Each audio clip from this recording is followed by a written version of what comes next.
Hi, this is ABC News, and I'm your anchorman, Zach Belchak. Now, first off, we have Natasha reporting from CHILLE with Cortez. Go ahead, Natasha. We're here live in Cholula with Cortez, who's just about to let us in on some key information on how he conquered Tenochtitlan. Well, Natasha, my loyal spy that I have gotten from the Tabascan people, Malinche, overheard the Cholulan people planning to attack my Spanish troops. As you can imagine, this was unacceptable. We had no choice but to conquer these loyal allies of the Aztecs. Can you explain your strategy as you meet indigenous people on your way to Tenochtitlan? Every time I meet a new group of indigenous, I have a decision to make. Are these people friends or foes?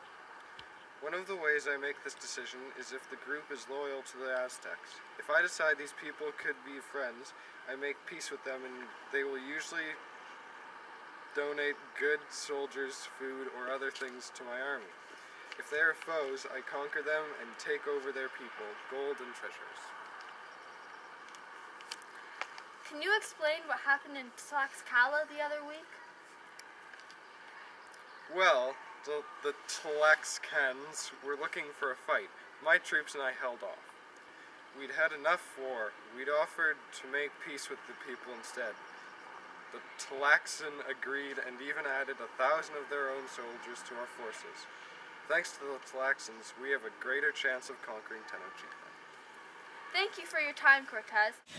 Well, wasn't that just splendid? At this moment, Natasha's getting airlifted all the way to Tenochtitlan to interview Montezuma to see his point of view and his story and his strategy. Here we go. Natasha's ready for her report. Back to you, Natasha. Montezuma, what are you doing as you wait for Cortez? Well, my plan is to wait and see what the Spaniards do. Before I do anything, I will react to whatever they do first. Montezuma, what is going through your mind right now?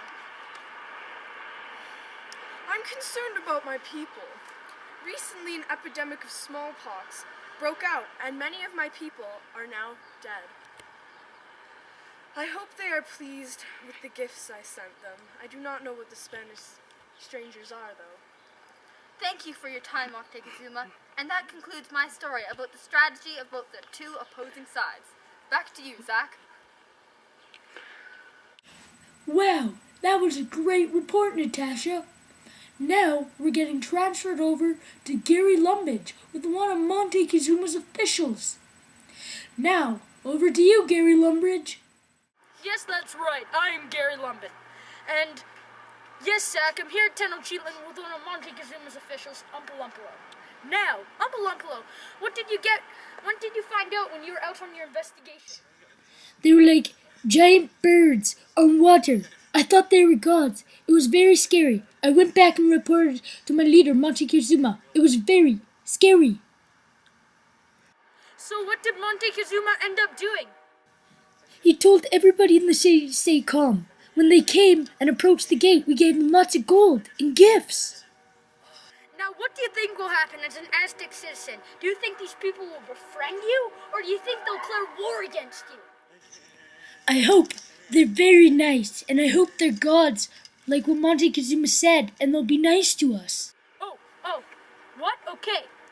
We just received word that these people are called Spaniards, and they're led by a man called Cortez.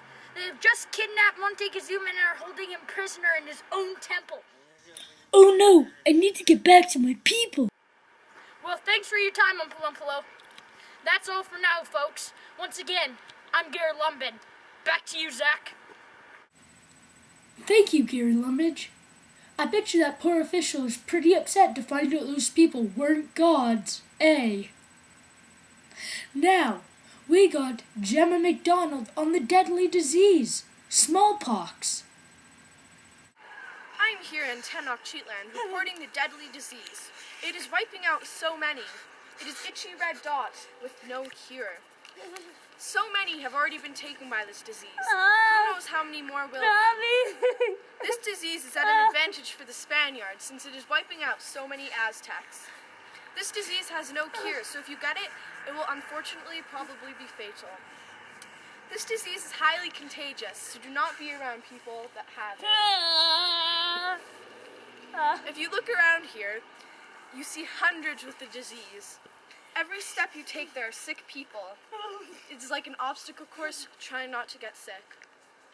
So please, stay safe and try not to get sick. Reporting from Tenochtitlan, this was Gemma. Now back to Zach. Wow, I wouldn't like to have that disease. That would suck. Now, we are going back to Gary Lumbridge on a new food. A new food. Go ahead, Gary Lumbridge. Yes, the new food looks like this. Hey, you merchant, come here. I have a question for you. Have this new type of food been growing well? Has it been doing successful? Yes, this new type of food is called corn, and yes, it's growing well. And there you have it. We will have corn to feed us for years to come. Thanks, Gary Lumbridge. I can't wait to try that new food. That, new food corn, is it? Yes, corn. That new food corn. Well, now we're going to Ethan Enscano on his report about laws.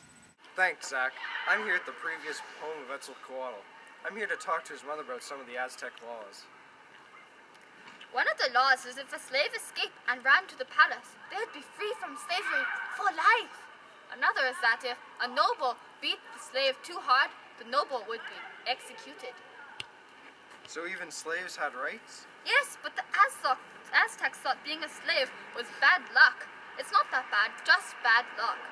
And if you are a slave, you can own property, even own your own slave. Even slaves could have slaves? Yes. So even being a slave, you can still reach the highest of ranks? Yes. Thank you, Quetzalcoatl's mother, for your time. Now back to you, Zach. You're welcome, Ethan. That's some sweet chili. Slaves allowed slaves? I've never heard of that before. Now, Ethan's making a quick switch because he's about to interview Cortez live. Cortez has a brand new hairdo. Hopefully you like it. Here's Ethan Enscano with Cortez. Thanks. I'm with Cortez on his slaves. For every piece of land, the settlers were allotted a number of Aztecs. The settlers were to teach the Aztecs Christian religion, but they abused the Aztecs. Did the Spanish crown try to stop the abuse? Yes, but the settlers were too far to have any effect for the settlers. We changed the economy system to the economic system where the Spanish crown was top on the Aztecs. Thank you for your time. And now back to you, Zach. Hey, nice purse! It's a satchel, not a purse! Cool. Nice purse, Ethan. Well, that's it for tonight, folks. Now, once again, I'm Zach Belchek on ABC News, Aztec Broadcasting Center News. That's it for now. Good night, folks.